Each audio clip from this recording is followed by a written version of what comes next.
Hello everyone. हम congruency पढ़ रहे थे। हमारी लास्ट क्लास में हमने कॉन्ग्रुएंसी का बेसिक पार्ट और दो प्रॉपर्टीज़ हमने पढ़ी थी। आज हम कुछ और इसके रूल्स पढ़ने वाले हैं कि कॉन्ग्रुएंसी चेक करने के लिए दो ट्रायंगल कॉन्ग्रुएंट है या नहीं है, और कौन से तरीके हैं जिनसे हम ये पता लगा सकते हैं कि दो ट्रायंगल जो है वो कॉन्ग्रुएंट है या नहीं है। आज की हमारी प्रॉपर्टी है, सबसे पहली है हमारी SAS, जिसका मतलब होता है साइड एंगल साइड। इसका क्या मतलब है? इसका मतलब ये है कि कोई भी दो ट्रायंगल अगर हमें दिए हैं, कोई भी दो ट्रायंगल अगर हमारे पास हैं,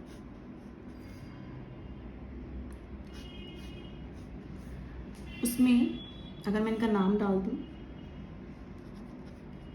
ABCDEF, अगर मैं इसका नाम डाल दूं और इसमें इन दोनों ट्रायंगल्स में एक साइड इक्वल है, कोई भी एक साइड हम ले लें, अगर मान लो ये साइड हमारी कॉरस्पॉन्डिंग इस साइड के इक्वल है, और उसके बाद एक एंगल, कोई भी एक एंगल जो मान लो मैं ये वाला एंगल ले रही हूँ इसके इक्वल सपोज, और एक और साइड जो इस एंगल के साथ अटैच्ड है, मतलब कि ये वाली, इसमें ये वाली और इस ट्रायंगल में ये वाली साइड होगी, ये साइड इसके इक्वल है। अगर ऐसा हो जाता है, एक साइड बीच वाला एंगल और दूसरी साइड दोनों ट्रायंगल्स में अगर इक्वल हैं, तो इसका मतलब कि हमारे जो दोनों ट्रायंगल्स हैं वो कॉन्ग्रुएंट हो जाएंगे।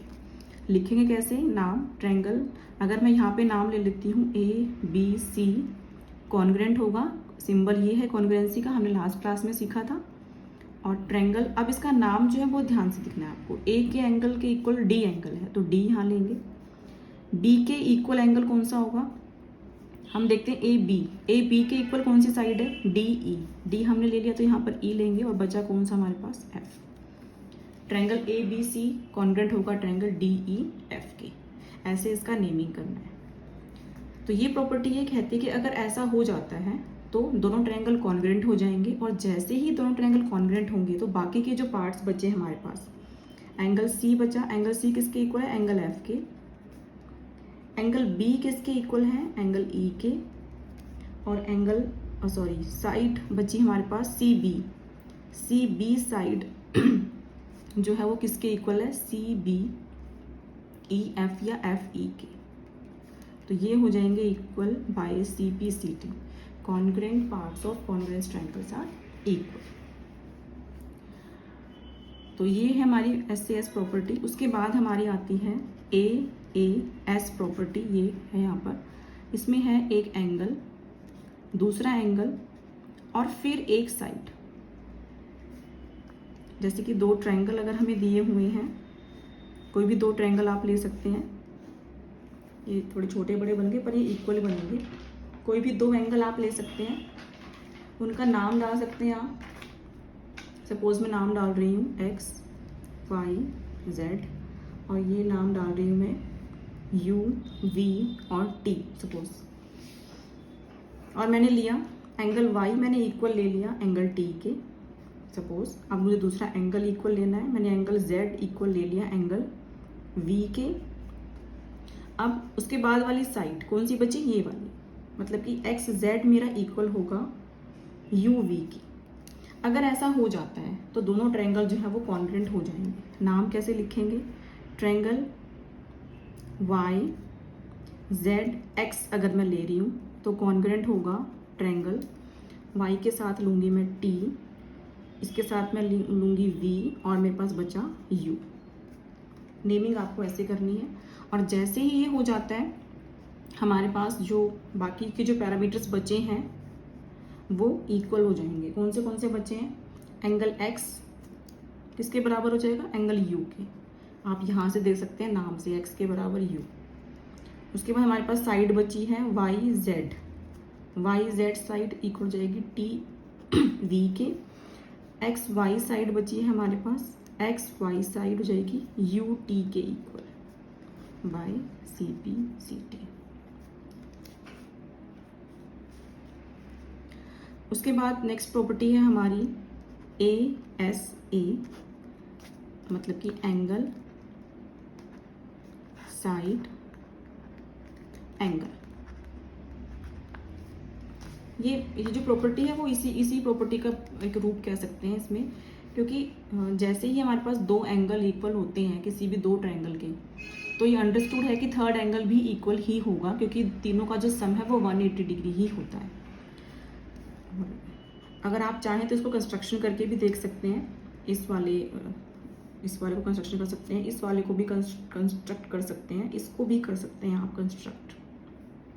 आप इन पैरामीटर्स को इक्वल लेके जब दो ट्रायंगल बनाएंगे तो आप पाएंगे कि उनकी जो बाकी प्रॉपर्टीज़ हैं वो भी बिल्कुल सेम मिलेंगे। हमारी नेक्स्ट प्रॉपर्टी है ASA। इसमें एक एंगल, साइड और एंगल जो है वो इक्वल है। अगर मैं दो ट्रायंगल लूँ कोई भी, फिर से आप कोई भी दो ट्रायंगल ले सकते हैं, इसके नाम डाल दीजिए आप MNO PQR सपोज, और मैं एंगल O इक्वल ले रही हूँ, एंगल O मैं इक्वल ले रही हूँ एंगल R के, एंगल M मैं इक्वल ले रही हूँ, सॉरी मैंने एंगल ले लिया तो मैं साइड लूँगी, अब मैं साइड ले रही हूँ OM मैं इक्वल ले रही हूँ PR के। अब मेरे पास ये वाला एंगल आएगा क्योंकि एंगल साइड एंगल ऐसे ही चलेगा, सीक्वेंस है ये। और मेरा ये वाला जो एंगल है, मेरा जो ये वाला एंगल है एंगल M, वो किसके इक्वल होगा, एंगल P के। अगर ऐसा हो जाता है दो ट्रायंगल्स में, ASA प्रॉपर्टी जो है वो सेटिस्फाई हो जाती है, इसका मतलब कि दोनों ट्रायंगल जो है वो कॉन्ग्रुएंट हो गए। तो इनका नाम लिख लेते हैं। ट्रायंगल MON अगर मैं ले रही हूँ MON, तो मुझे इसका नाम देखना होगा कि मैं क्या रखूँ, P, और ये साइड लेंगे आप R और ये Q। उसके बाद जो बाकी जो पैरामीटर्स बच गए हैं, एंगल N बच गया है, एंगल N किसके इक्वल होगा, एंगल Q के। अब साइड PQ बच गई है, PQ किसके इक्वल होगी, MN के। एक ही बात है, इसको इधर भी लिख सकते हैं आप। और मेरे पास बचा कि कौन सी बची, ON, साइड ON बची मेरे पास, वो इक्वल होगी RQ के। और ये तीनों हुए हैं बाई CPCT से। तो ये थी हमारी प्रॉपर्टी ASA। इस क्लास में हमने तीन प्रॉपर्टी सीखी हैं। इससे पहले वाली क्लास में कॉन्ग्रुएंसी का फर्स्ट पार्ट है, वो उसमें बेसिक्स है, कॉन्ग्रुएंसी होती क्या है और इसकी ज़रूरत क्यों पड़ी। तो हमने देखा कि 6 पैरामीटर्स में से 3 एंगल और 3 साइड जो होते हैं दो ट्रायंगल को चेक करने के, उसके बजाय हमने सिर्फ 3 चीज़ों से पता कर लिया कि दिए गए त्रिभुज, दिए गए ट्रायंगल्स जो हैं वो कॉन्ग्रुएंट है या नहीं है। तो ये काम हमारे लिए बहुत आसान हो गया है। इसमें आपको सिर्फ मेन चीज़ ये ध्यान रखनी है कि जो प्रॉपर्टी है वो इसी सीक्वेंस में चले, ये सीक्वेंस ना बिगड़े। दूसरा, जो आप नाम लिखेंगे ट्रायंगल्स के वो बिल्कुल सेम होने चाहिए, कॉरस्पॉन्डिंग साइड्स और एंगल्स के साथ होना चाहिए। अगर वो आगे पीछे हो जाता है तो वो गलत हो जाएगा। आप ये प्रॉपर्टी जो है वो कंस्ट्रक्शन करके सेटिस्फाई करके देख सकते हैं। आप इन प्रॉपर्टीज़ को लेकर कंस्ट्रक्ट करें ट्रायंगल, दोनों ट्रायंगल, और आप पाएंगे कि जो बाकी की जो बच गई हैं चीज़ें ये अपने आप इक्वल होंगी, आप मेजर करके देख सकते हैं। तो ये थी हमारी कॉन्ग्रुएंसी की सेकंड क्लास, और ये कॉन्ग्रुएंसी चैप्टर जो है वो कंप्लीट हो गया है। फॉर प्रॉपर्टीज़ जो है वो कॉन्ग्रुएंसी की कंप्लीट हो गई है इस क्लास में। आज के लिए इतना ही। Thanks for watching.